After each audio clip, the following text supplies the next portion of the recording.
The overall goal of this procedure is to generate and purify good quality inositol pyrophosphate.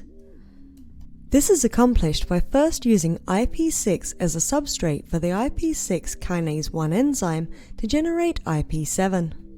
Next, the enzymatic reactions are loaded onto a polyacrylamide gel and the band corresponding to IP7 is excised. The IP7 is then isolated by subsequent dehydration-hydration cycles. The final step of the procedure is to confirm the purity of the product and to determine the concentration.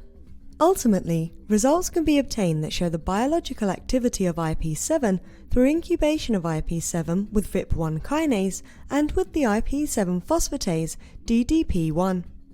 These reactions generate IP8 and IP6 respectively. Though this method can provide insight into IP7 signaling, it can also be applied to other systems such as inositol pyrophosphates like IP8 or the IP5-derived PPIP4.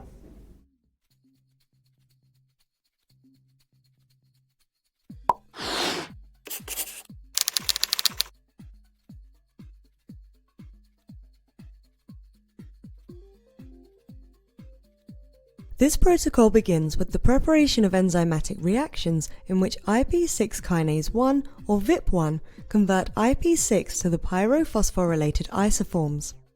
For this demonstration, histidine-tagged IP6 kinase 1 and GST-tagged VIP1 enzymes were purified from E. coli according to a previously described procedure.